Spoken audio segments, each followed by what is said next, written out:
الله نحمده ونستعينه ونستغفره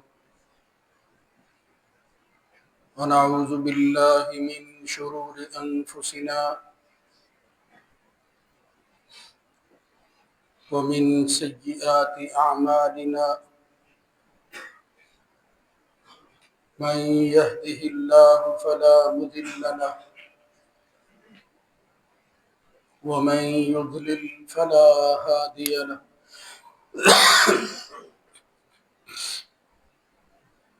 وأشهد أن لا إله إلا الله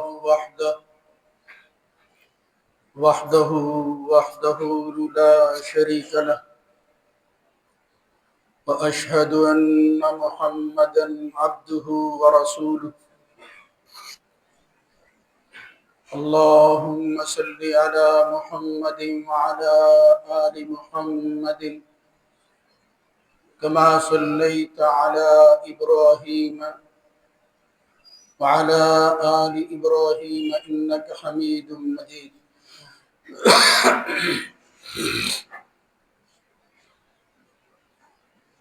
اللهم بارك على محمد وعلى آل محمد كما باركت على إبراهيم وعلى آل إبراهيم في العالمين إنك حميد مجيد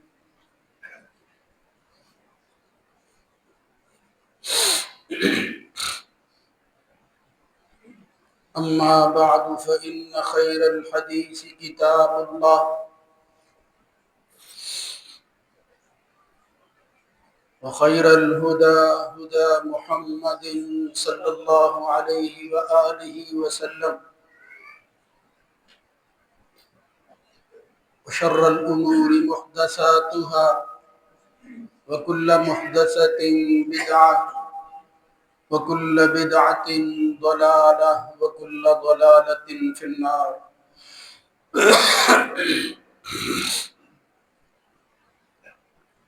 ربي أعوذ بك من همزات الشياطين من همزه ونفخه ونفثه يا أيها الذين آمنوا اتقوا الله حق تقاته ولا تموتن إلا وأنتم مسلمون يا أيها الناس اتقوا ربكم الذي خلقكم من نفس واحدة وخلق منها زوجها وبث منهما رجالا كثيرا ونساء واتقوا الله الذي تساءلون به والأرحام إن الله كان عليكم رقيبا يا أيها الذين آمنوا اتقوا الله وقولوا قولا سديدا يصلح لكم أعمالكم ويغفر لكم ذنوبكم ومن يطع الله ورسوله فقد فاز فوزا عظيما رب اشرح لي صدري ويسر لي أمري واحلل عقدة من لساني يفقه قولي أمن هو قانت آناء الليل ساجدا وقائما يحذر الآخرة ويرجو رحمة ربه قل هل يستوي الذين يعلمون والذين لا يعلمون إنما يتذكر أولو الألباب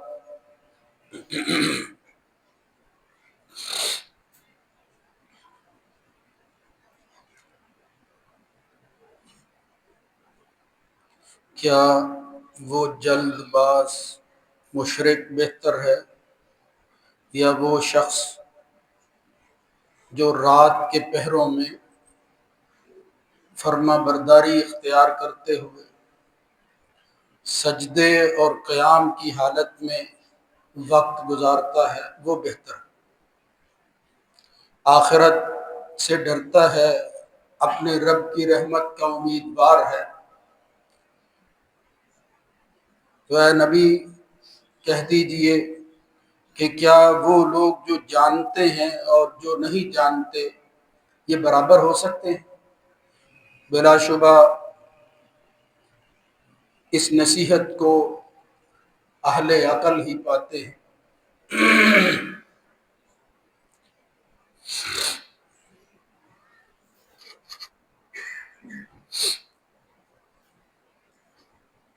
اللہ رب العزت کی حمد و ثنا کے بعد درود و سلام سید ولد آدم خاتم النبیین جناب محمد الرسول اللہ صلی اللہ علیہ وآلہ وسلم کی ذات گرامی پر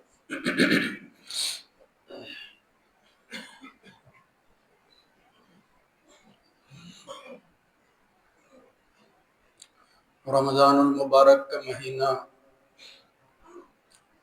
اپنے اختتام کی طرف بڑھ رہا ہے۔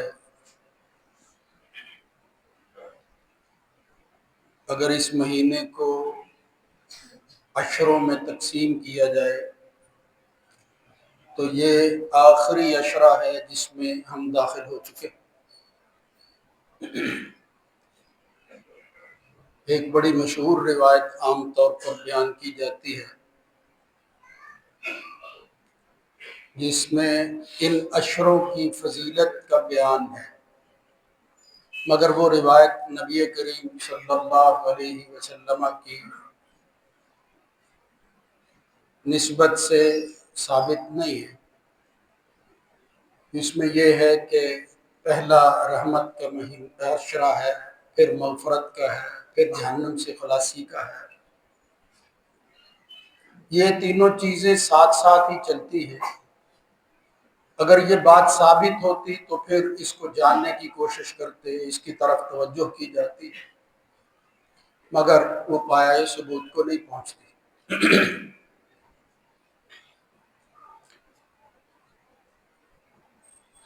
اس میں تو کوئی دو رائے نہیں ہے کہ جو چیز شروع ہوتی ہے اس کا مطلب ہی یہ ہے کہ اس نے ختم ہونا۔ آغاز اشارہ ہے اختتام کی طرف۔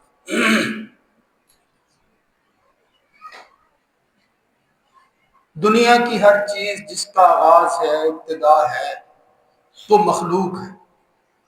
صرف ایک ہستی ہے جسے خالق کہتے ہیں، کل شیء ہالک الا وجہہ لہ الحکم والیہ ترجعون۔ وہ بغیر کسی ابتدا کے ہے اور کوئی اس کی انتہا نہیں ہے۔ وہ صرف اللہ رب العزت کی ذات گرامی ہے، اسی کی ہستی ہے۔ وہ ان چیزوں کا محتاج نہیں ہے جس میں مخلوق ضرورت مند ہوتی ہے کہ کوئی چیز شروع کرتی ہے، پھر اس کو آگے بڑھاتی ہے، پھر وہ اپنے وقت پر ختم ہو جاتی ہے۔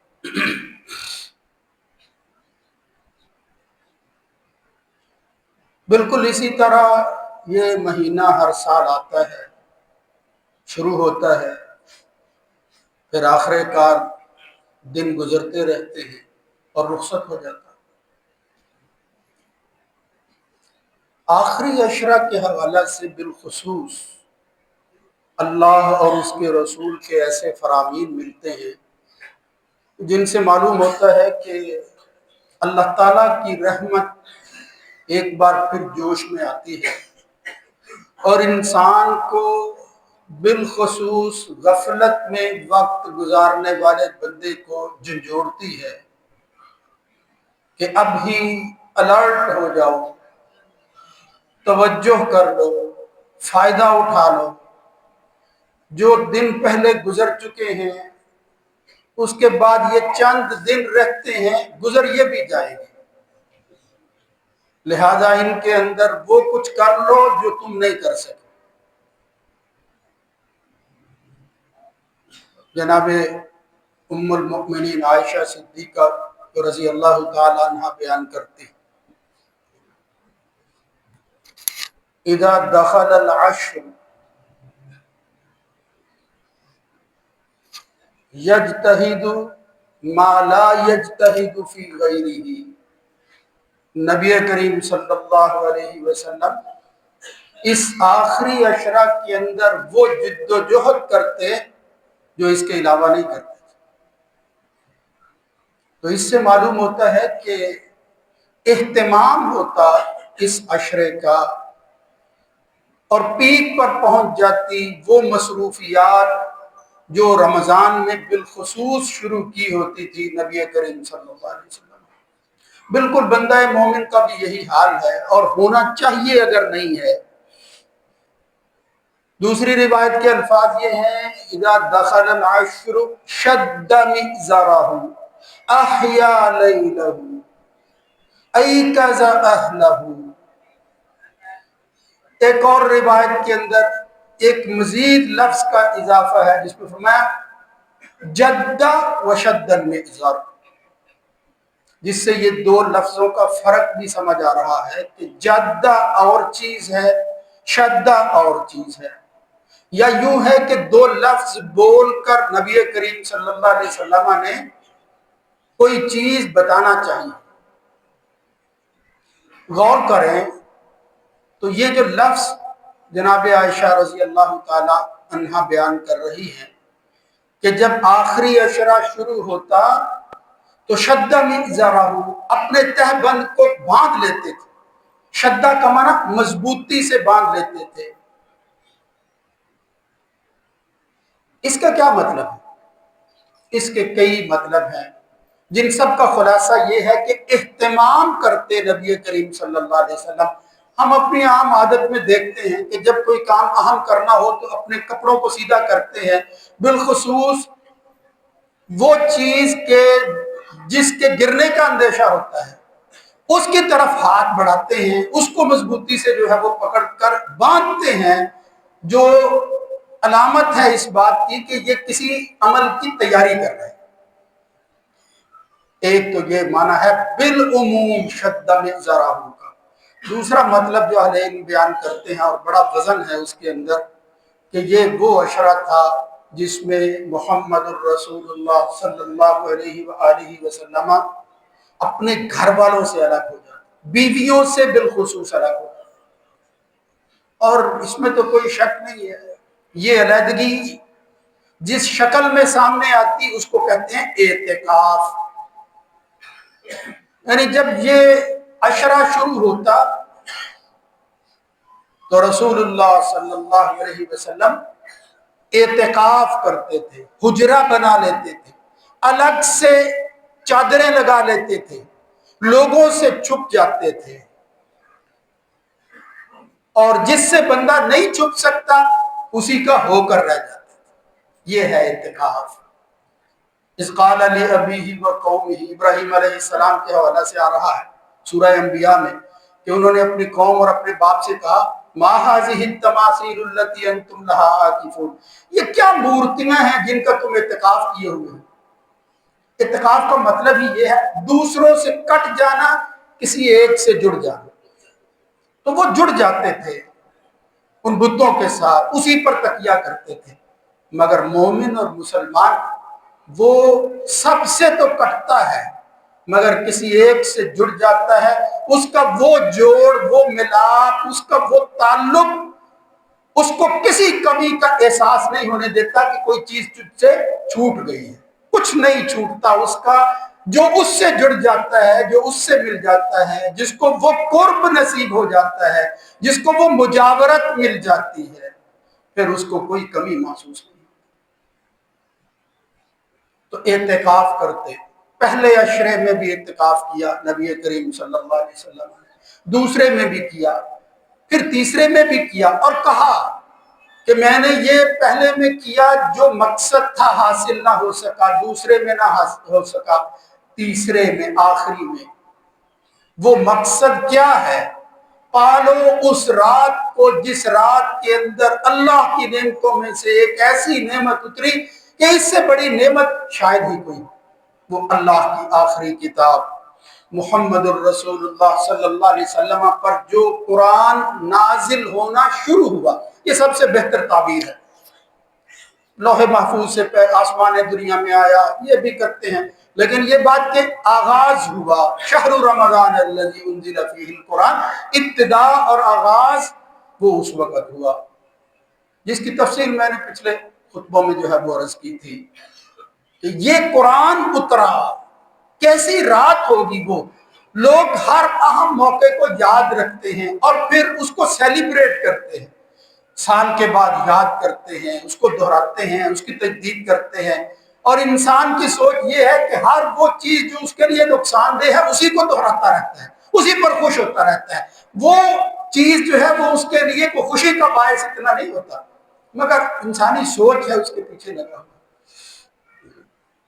کسی انسان کو اگر یہ سعادت مل جائے کہ اس کی زندگی کے اندر یہ رمضان کا مہینہ آئے اور بار بار آئے اور پھر آخری عشرہ کو پا لے، تو جو سعادتیں اس عشرہ کے اندر ہیں وہ اگر اس کو مل جائیں تو واقعتاً پھر دوسروں کے مقابلہ کے اندر امن ہوا قانت آناء اللیل ساجدا، پھر اس کی راتیں کسی اور طریقے سے گزرتی ہیں۔ والذین یبیتون لربہم سجدا وقیاما، وہ پیشانی رگڑتا ہے زمین پر، کبھی قیام میں کھڑا ہوتا ہے۔ تتجافی جنوبہم عن المضاجع یدعون ربہم خوفا وطمعا، اس کے پہلو بدلتے رہتے ہیں، چین نہیں ہوتا اس کو، اور اس کی بے چینی کیا ہے کہ میں اپنے محبوب کے قریب چلا جاؤں۔ یہ عبادت، یہ بندگی، یہ اللہ کا ہو کر رہنا اگر یہ محبت میں تبدیل ہو جائے، اس سے بڑی پھر خوشی اور اس سے بڑی نعمت نہیں ہے جو کسی انسان کو مل سکے۔ ثلاث من کن فیہ وجد بہن حلاوۃ الایمان، نبی کریم صلی اللہ علیہ وسلم نے فرمایا 3 بندے ہیں یا 3 چیزیں ہیں، جب بندہ اس کو پا لیتا ہے تو وہ ایمان کی حلاوت کو پا لیتا ہے۔ دیکھو حلاوت، حلاوت کیا چیز ہے؟ یعنی ایمان کے ذائقے کو چکھتا ہے، ایمان کی مٹھاس محسوس کرتا ہے۔ کیا بات ہے، یعنی مومن تو ہم ہے ہی، لیکن اس ایمان کے اندر نور اور روشنی اور دیگر چیزوں کے ساتھ ساتھ حلاوت ہو، اس کا ذوق بڑھے، وہ محسوس کرے، یعنی کوئی بھی میٹھی چیز ہو، یہ فطری سی بات ہے، اس کی طرف رجحان ہوتا ہے۔ اور اگر ایمان کے اندر مٹھاس محسوس ہو تو کیا بندہ ہے وہ جس کو یہ احساس ہی ہو جائے کہ وہ واقعتاً کسی چیز کو چکھ رہا ہے۔ وجد بہن حلاوۃ الایمان من کان اللہ ورسولہ، لمبی باتیں نہیں کی نبی کریم صلی اللہ علیہ وسلم، فرمایا من کان اللہ ورسولہ احب الیہ، پھر اللہ اور اس کا رسول اس کو محبوب ہو جاتا ہے۔ ہم دعوے تو بڑے کرتے ہیں، نعرے تو بڑے لگاتے ہیں، لیکن اللہ رسول محبوب ہو جائے، اللہ رسول سے محبت ہو جائے تو مجھے بتاؤ، جس سے محبت ہو جاتی ہے، جس سے تعلق ہو جاتا ہے اور محبت کا تعلق ہو جاتا ہے، وہ تو ایک دوسرے پر جان دیتے ہیں، وہ تو نقصان نہیں پہنچاتے ہیں، وہ تو ہر ممکن کوشش کرتے ہیں کہ محب اور محبوب کا یہ رشتہ بڑھتا ہی جائے، کیونکہ اس کے اندر ان کو لذت محسوس ہوتی ہے۔ یہ جو لذت کا احساس ہے یہ کب ہوتا ہے؟ جب انسان اللہ کی بندگی کو جاننا شروع کر دیتا ہے، اور یہ علم اس کو کب ہوتا ہے؟ جب اس کے اندر رسوخ پیدا ہو جاتا ہے۔ یہ ہے اس آیت کا مفہوم جو میں نے ابھی پڑھی۔ آپ اندازہ کریں بات کیا ہو رہی ہے؟ عمل کی۔ مَن هُوَ قَانِتٌ آنَاءَ اللَّيْلِ سَاجِدًا وَقَائِمًا يَحْذَرُ الْآخِرَةَ وَيَرْجُو رَحْمَةَ رَبِّهِ، آگے کہا کیا گیا ہے؟ قُلْ هَلْ يَسْتَوِي الَّذِينَ يَعْلَمُونَ وَالَّذِينَ لَا يَعْلَمُونَ، بتاؤ کہ جاننے والے اور نہ جاننے والے برابر ہو سکتے ہیں؟ یعنی یہ جو عبادت ہے، یہ جو رات کا قیام ہے، یہ جو سجود ہے، یہ جو رکوع ہے، ان کے اندر اس کو کیا ملتا ہے یہ جاننے والے کو پتا ہے، یعنی جو جان لیتا ہے اسے پتا چلتا ہے، اور جانتا کون ہے؟ جو یہ کرتا ہے، جو اس عمل کا حصہ بن جاتا ہے۔ هل يستوي الذين يعلمون والذين لا يعلمون، دعوے کرنے سے، ریسرچ کرنے سے، اپنے آپ کو اس پر جو ہے وہ علمی اعتبار سے لگانے سے، اور یہ کہے کہ میں بڑا عالم بن رہا ہوں، کچھ نصیب نہیں ہوتا جب تک کہ عمل کا حصہ نہ بنے بندہ۔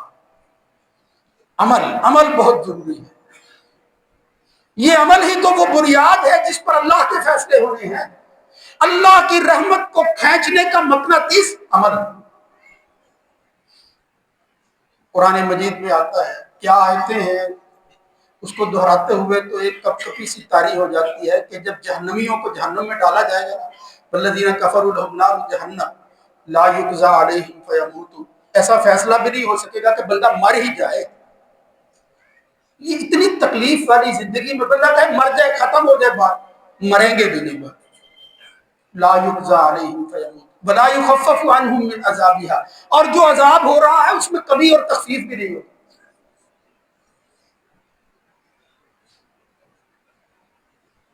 کذالک نجزی کل کفور، اللہ فرماتا ہے کہ نعمتیں دینے کے بعد بھی اگر کوئی میری طرف نہیں آتا، آخری اشرا میں بھی نہیں آتا، تو ایسے ناشکروں کے ساتھ پھر ہم یہی سلوک کرتے ہیں۔ اور آگے کیا ہے؟ وَهُمْ يَسْتَرِخُونَ، کیا لفظ اللہ نے استعمال کیا ہے؟ وہ چیخیں گے، چنگھاڑیں گے، اس طرح اونچی اونچی آوازیں آئیں گی۔ وَهُمْ يَسْتَرِخُونَ فِيهَا رَبَّنَا أَخْرِجْنَا، اس وقت رب یاد آئے گا، اخرجنا، ہمیں یہاں سے نکال لو، ایک دفعہ یہاں سے نکال لو۔ کیا کریں؟ نعمل صالحا غیر الذی کنا نعمل، جو کرتوتیں کرتے رہے ہیں اور آج سزا مل رہی ہے، اب جا کر ایسا نہیں کریں گے۔ اللہ کیا فرمائے گا؟ اولم نعمرکم ما یتذکر فیہ من تذکر، میں نے تمہیں وہ زندگی نہیں دی تھی جس میں تم کچھ کر کے نصیحت پا سکتے تھے۔ اولم نعمرکم ما یتذکر فیہ من تذکر وجاءکم النذیر، اور پھر میں نے اپنا نبی اور رسول تیری طرف نہیں بھیجا تھا؟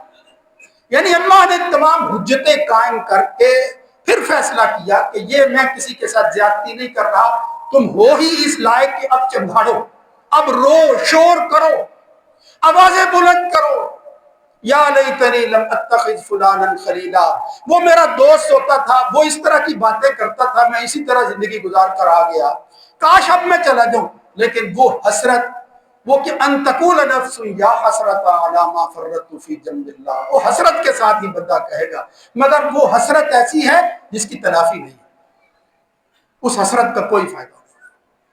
اس لیے میرے بھائیوں، یہ قطعی فیصلہ کہ جو کچھ ہے یہی ہے، اسی وقت ملا ہے، اس کے بعد نہیں ملے۔ عمل کی دنیا کے اندر آنا، اور پھر کوئی بڑا عمل بھی نہیں ہے، یہ تو معمول کی بات ہے، لیکن ایک لگاؤ پیدا کر کے اس طرح کی کیفیت پیدا کر لینا کہ اس کو پھر وہ کام کرنا مشکل نہ نظر آئے، اس کے لیے کوئی مصیبت نہ ہو، کوئی بھاری پن نہ ہو، بلکہ وہ نہ کرنے کی وجہ سے اپنے دل و دماغ میں محسوس کرے کہ کوئی کمی ہے، کچھ چیز جو ہے وہ ہونے والی تھی وہ نہیں ہو سکی، تو میں محروم ہوں شاید کسی چیز سے، تو وہ کام کرنے کے لیے لپٹے، اس کا دل جو ہے وہ بے چین ہو جب تک وہ کام نہ کر لے۔ خزاع قبیلے کا ایک آدمی تھا، سالم بن ابی الجعد کہتے ہیں، اس نے کہا اپنے طور پر کہ میرا جی چاہتا ہے کہ میں سکون پانے کے استراحت حاصل کروں، استراحت آپ بھی سمجھتے ہیں، اور میں نماز پڑھ لوں۔ لوگوں نے کانہم عادوا علی ذالک، جنہوں نے یہ بات سنی کہ کیسا عجیب آدمی ہے، کہتے ہیں میں نماز پڑھ لوں تاکہ استراحت پاؤں۔ نماز کے اندر، قیام کے اندر اتنا بڑا بڑا قیام ہو، کھڑا ہونا پڑتا ہے، استراحت والی کیا بات ہے؟ اس نے کہا تمہیں نہیں معلوم، میں نے محمد الرسول اللہ صلی اللہ علیہ وسلم سے سنا ہے، اللہ کے رسول یہی کہا کرتے تھے، قم یا بلال، قم یا بلال ارحنا بہا فی الصلاۃ، ارحنا بہا الصلاۃ۔ اس طرح کے الفاظ آتے ہیں کہ حضور حضرت بلال سے کہتے بلال اذان کہو، بلال اقامت کہو، ہم نماز کے ذریعے راحت اور سکون حاصل کر سکتے۔ ارحنا بہا الصلاۃ، ارحنا، یہ راحت ملتی تھی، تمہیں کیا معلوم، میرا نبی اس میں جو ہے وہ استراحت، وہ راحت پاتا تھا۔ تو قربان جائیں محمد الرسول اللہ صلی اللہ علیہ وسلم کے، وہ جس کے اگلے پچھلے گناہ معاف تھے، وہ شکرانے کے اندر ہی وہ کچھ کر گیا کہ جس کا ہم سوچ بھی نہیں سکتے، ہمیں سب کچھ دیا ہوا ہے، ہم کچھ ہی نہیں کرتے۔ تو آخری عشرہ میرے بھائیوں، باتیں لمبی ہو جائیں گی، یہ آخری عشرہ گزر رہا ہے، دو قیمتی ترین تاک راتیں گزر گئی، تاک راتیں بالخصوص نبی کریم صلی اللہ علیہ وسلم نے فرمایا وہ جس میں اللہ کی کتاب اتری، وہ جو معمولی رات نہیں ہے، انا انزلناہ فی لیلۃ القدر التمسوها فی العشر الاواخر، اس کو آخری عشرہ میں تلاش کر لو، کیا رات ہے وہ؟ فی لیلۃ القدر، دوسری جگہ آ رہا ہے حامیم والکتاب المبین انا انزلناہ فی لیلۃ مبارکۃ انا کنا منذرین۔ یہ قدر والی رات کیا ہے؟ بابرکت رات ہے۔ چیزیں تھوڑی تمہیں محسوس ہوتی ہیں لیکن وہ تمہارا تھوڑ پن ختم کر دینے والی رات ہے۔ وہ برکت کا یہی تو مطلب ہوتا ہے، حجم نہیں، اس میں جو ہے وہ کوالٹی دیکھی جاتی ہے، کوانٹٹی نہیں ناپی جاتی، اس کو کہتے ہیں برکت۔ فی لیلۃ مبارکۃ، آج ہمارے لیے جو بڑا مسئلہ بنا ہوا ہے وہ یہی ہے کہ ہماری زندگیوں میں برکت جو ہے وہ کم ہوتی جا رہی ہے یا ختم ہوتی جا رہی ہے، یہ برکت سے محرومی ہے۔ یہ بابرکت راتیں ہیں میرے بھائیوں، 2 گزر گئی ہیں، 3 ابھی ہیں۔ انا انزلناہ فی لیلۃ مبارکۃ انا کنا منذرین، ذرا آؤ اسی صورت پر، وما ادراک ما لیلۃ القدر۔ دیکھو یہ انداز یہی ہے، نبی کو کہہ رہا ہے اللہ رب العزت یہ جو لیلۃ القدر ہے تمہیں کیا معلوم لیلۃ القدر کیا ہے؟ جس طرح کسی بندے کو کوئی بات جو ہے وہ معلوم ہو یا اس کی حقیقت کو جانتا ہو وہ کہتا ہے اور تجھے کیا معلوم، مجھ سے پوچھ۔ اللہ بھی یہی کہہ رہا ہے اے نبی وما ادراک ما لیلۃ القدر۔ یہ قدر کے 2 بڑے مشہور معنی ہیں، ایک تو ہے تقدیر، وہی جو تقدیر کی بات ہے، وہ جو جس کو ہم کہتے ہیں کہ شب برات والے دن یا رات کو یہ کام ہوتا ہے، بجٹ بنتے ہیں، لوگوں کے جو ہے وہ معاملات زندگی سپرد کیے جاتے ہیں متعلقہ فرشتوں کے، وہ شب برات نہیں ہے، یہ ہے لیلۃ القدر۔ اسی قرآن اس میں بھی آتا ہے فیہا یفرق کل امر حکیم، الگ کیے جاتے ہیں معاملات۔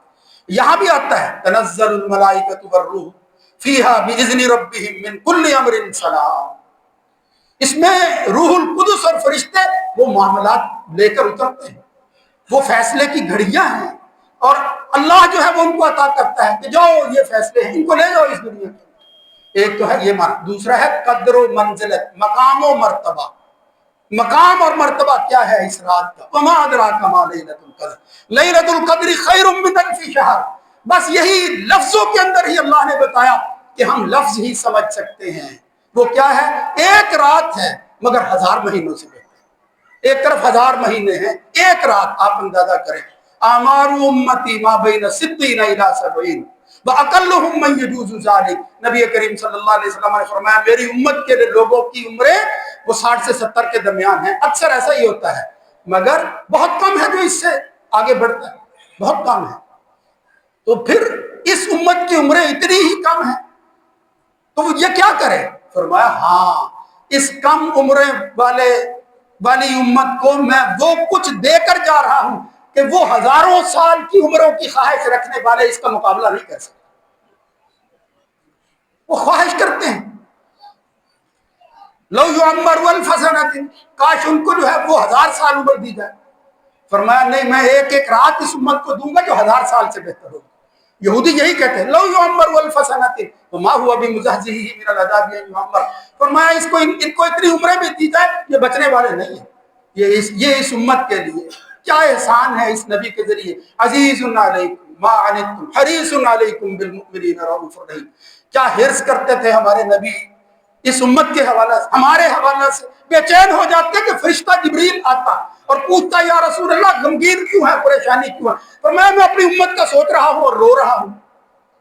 جو نبی اس طرح کا حریص ہو، اس طرح کا عزیز ہو، ہم اپنی کرتوتوں کے ذریعے کیا اس کے سامنے بھی نہیں جانا چاہتے؟ اللہ کے بندوں کاش ہم وہ بن جائیں کہ جن کو دیکھ کر ہمارا نبی ہمارا استقبال کرے۔ یہ دعووں سے نہیں ہوتا، یہ کچھ کرنے سے، اور وہ جو کچھ کرنا ہے وہ کیا ہے؟ وہ اللہ کی رحمت کو کھینچنا ہے، اللہ کی رحمت کو جوش دلانا ہے۔ اللہ رب العزت تو طلب دیکھتا ہے اور پھر فیصلہ کر دیتا ہے، وہ توفیق الہی ہے جو انسان کو ملتی ہے۔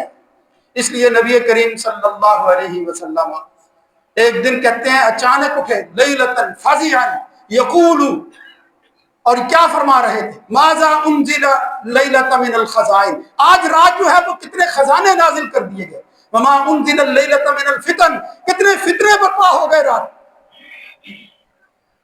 من یوقظ صواحب الحجرات، یہ حجروں کے اندر پڑی ہوئی خواتین کو کون جگائے گا؟ لکی یصلینا، نمازیں پڑھ لے، رب قاسیۃ فی الدنیا عاریۃ فی الآخرہ، بہت سی ایسی ہیں جو اس دنیا کے اندر بڑے خوبصورت لباس پہنیں گے، رب قاسیۃ فی الدنیا عاریۃ فی الآخرہ، مگر جب آخرت میں کھڑی ہوں گی تو ننگ درنگ ہوں گی۔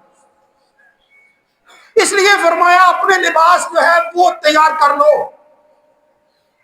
یہ تو عام دنوں کی بات تھی، جب رمضان کا مہینہ اور آخری اشرات کا احیا لیلہ و ایقظ اہلہ، رات کو بیدار کرتے، زندہ کرتے، احیا لیلہ، دیکھو زندہ کرتے نبی کریم صلی اللہ علیہ وسلم، لیکن ساتھ ہی کیا کرتے؟ ایقظ اہلہ، یہ نہیں ہے کہ ٹھیک ہے باقی سارے سوئے ہوئے ہیں، مجھے ضرورت نہیں ہے، مجھے اپنی جان کی فکر ہے، نہیں، یہ تیری جان کا حصہ ہے۔ ایقظ اہلہ، خدا کے واسطے یہ جو چند دن رہتے ہیں بندہ جاگ ہی لے، یار جاگ نہ لے، وہ عمل ہی کر لے جس کی وجہ سے اللہ رب العزت اس کی رات کو وہ جاگا ہوا بنا دے۔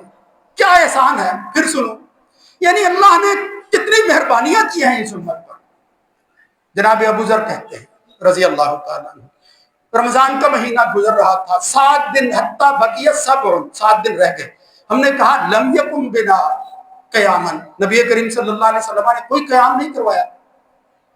جب 7 دن رہ گئے، قام بنا حتی ذهب ثلث اللیل، پھر رسول اللہ صلی اللہ علیہ وسلم قیام میں کھڑے ہوئے، ہمیں قیام کروایا، ثلث رات، تیسرا حصہ رات کا قیام میں گزر گیا۔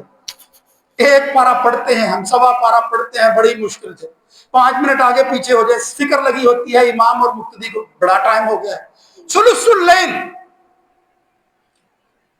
فرمایا پھر اس کے بعد حضور اگلے دن نہیں آئے، پھر اس کے بعد اگلے دن آئے، یعنی 25ویں کو دوبارہ آئے نبی کریم صلی اللہ علیہ وسلم، پہلے 23ویں کو آئے پھر 25ویں کو آئے، اگر ترتیب جو ہے وہ اس طرح بنائی جائے۔ رسول اللہ صلی اللہ علیہ وسلم نے قیام کیا، ہمیں بھی قیام کروایا، قام بنا حتی ذهب شطر اللیل، دوسری رات کے اندر اتنا قیام کیا کہ آدھی رات قیام میں گزر گئی۔ لیکن قربان جائیں ابو ذر جیسے لوگوں، وہ کہتے ہیں میں نے کہا یا رسول اللہ لو نفلتنا قیام اللیلہ، یہ جو ابھی آدھی رات گزرتی رہتی ہے، کاش آپ اس میں بھی ہمیں قیام کرواتے رہتے۔ مگر یہ احسان تھا اس نبی کا، اللہ سے جو لے کر اس نے ہمیں دینا تھا، ہم جیسے لوگوں کے لیے اس وقت نبی کریم صلی اللہ علیہ وسلم نے آدھی رات کے قیام کے بعد فرمایا من کان مع الامام حتی ینصرف، ابو ذر اگر کوئی شخص امام کے ساتھ مل کر قیام کرتا ہے، وہ جتنا بھی قیام کرے، یہ نہیں ہے کہ اپنے بھیتر جو ہے وہ چھوڑ کر الگ چلا جائے، یہ بھی مسئلہ لوگوں نے بنایا ہوا ہے، یعنی پہلے سارے پڑھتے رہتے ہیں، جب امام بھیتر پڑھتا ہے چھوڑ کر چلے جاتے ہیں، یہ کیا مسئلہ ہے، محرومی ہے اور کیا ہے؟ تو فرمایا من کان مع الامام حتی ینصرف، ہوگا کیا ملے گا اسے؟ 1 گھنٹے میں قیام کرنے والوں کو ملے گا کیا؟ امام بھی 1 گھنٹہ ہی کرتا ہے، سوا گھنٹہ کرتا ہے، اس سے زیادہ نہیں کر سکتا، یا کرتا نہیں ہے۔ وہ تو آدھی رات کرتے تھے اور دوسری آدھی کی خواہش کر رہے تھے۔ محمد الرسول اللہ صلی اللہ علیہ وسلم، میں ابو ذر جو امام کے ساتھ مل کر قیام کرے گا، وہ جتنا بھی کرے، جب وہ سلام پھیرے، جب وہ رخصت ہو پھر لوگ رخصت ہوں، باقی رات جو ہے وہ تم جا کر گھر میں سو جاؤ، مگر اللہ رب العزت تمہاری اس رات کو بھی عبادت بنا دے۔ حسب لہ قیام لیلۃ، عبادت ہی نہیں، قیام والی عبادت بنا دے گا، یوں ہی سمجھو سوئے ہوئے قیام کر رہے۔ کیا بات ہے رسول اللہ صلی اللہ علیہ وسلم۔ پھر فرماتے ہیں، حدیث لمبی ہے جس میں ہے تیسری رات بھی حضور آئے اور پھر جو ہے وہ قیام کیا حتی یفوتنا الفلاح، وہ کہتے ہیں ہمیں یوں معلوم ہوا کہ فلاح فوت ہو جائے گی۔ فلاح کیا ہے؟ میں نے کہا قلت وما الفلاح قال السحور، اتنا لمبا قیام کیا کہ ہم نے کہا سحری نہیں کھا سکیں گے، اتنا قیام کیا نبی کریم صلی اللہ علیہ وسلم۔ تو میرے بھائیوں، یہ رات، یہ جو لیلۃ القدر ہے، یہ کیا رات ہے؟ یہ قدر والی رات ہے، یہ مقام اور مرتبے والی، یہ عظمت والی رات ہے، یہ 83 سال سے 4 مہینے کی ایک رات ہے۔ کتنی عمریں ہیں؟ کس کی عمر اتنی؟ بہت کم لوگوں کی ہوتی۔ وہ جو فرمایا میری امت کی عمریں اتنی ہوگی، اللہ رب العزت نے راتیں عطا کر دی، کاش ہم ان راتوں کو جو ہے وہ اپنی عمریں بنا سکیں اور اس میں نہ آئے اولم نعمرکم ما یتذکر فیہ من تذکر، اور پھر حسرت کرتے رہیں۔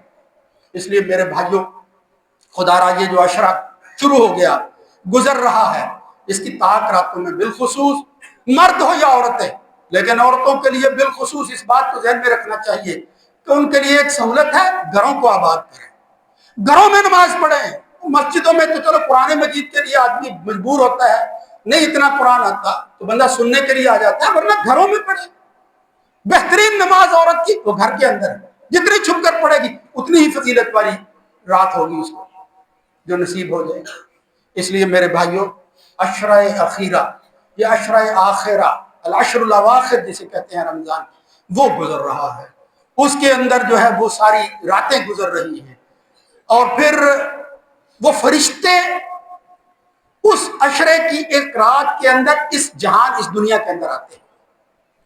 کیا کہتا ہے بندہ، یار یہ بندہ کم معلوم ہوتا ہے، یہ تو فرشتہ بن گیا ہے، لیکن جب فرشتے اترتے ہیں، تنزل الملائکۃ والروح فیہا، دوسری روایت میں آتا ہے کہ وہ ان الملائکۃ تلک اللیلۃ، اس رات کے اندر فرشتے اکثر من عدد الحصا، اس زمین کے ذروں اور کنکریوں سے زیادہ تعداد کے اندر اللہ کے فرشتے یہاں اترتے ہیں، اتنی زیادہ تعداد۔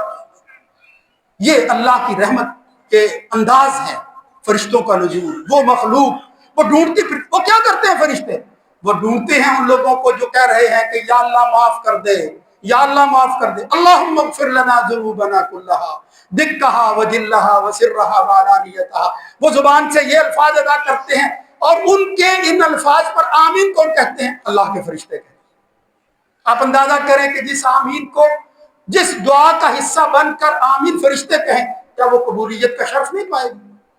کاش ہم فرشتوں کے ساتھ رہنے والے بن جائیں۔ اسید ابن حضیر قرآن مجید پڑھ رہے تھے، یہی مہینہ اور یہی پہر تھے، وہ کہتے ہیں کہ میں نے دیکھا کہ ایک بادل سا ہے، اور اس میں روشنیاں جو ہے وہ مجھے نظر آ رہی ہیں، اور وہ میرے گھر کے قریب آ رہی ہیں۔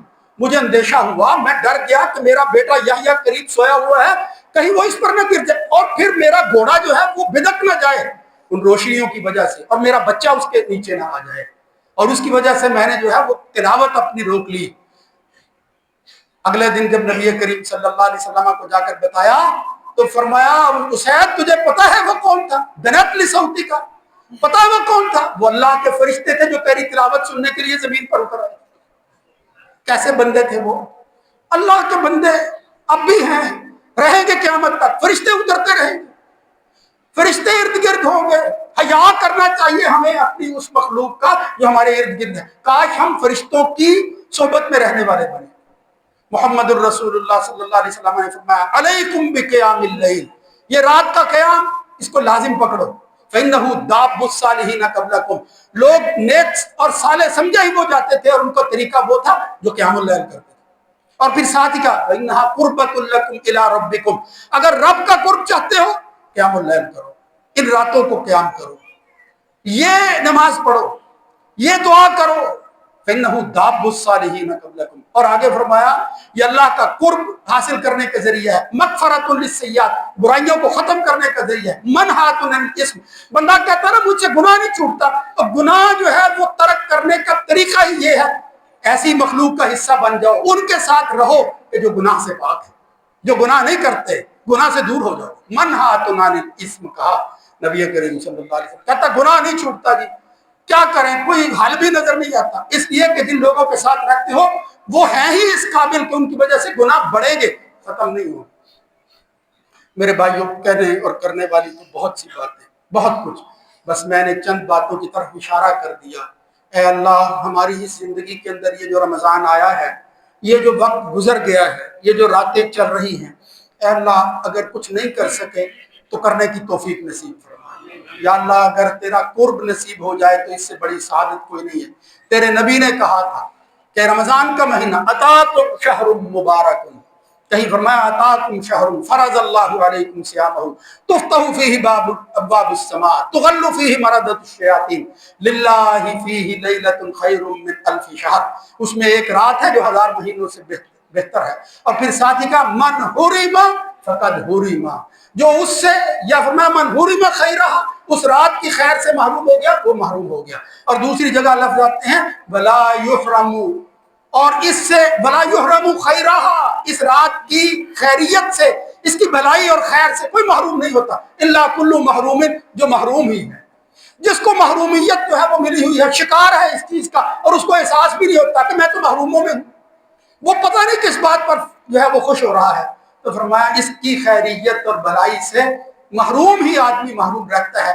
یا اللہ ہمیں محرومین میں شامل نہ کرنا، اے اللہ ان لوگوں میں شامل فرما لینا جو اس کی حقیقت کو پا لینے کے بعد یا اس کی قدر کو سننے کے بعد اپنے آپ کو لگا دیتے ہیں اور پھر اللہ کا قرب ان کو نصیب ہو جاتا ہے۔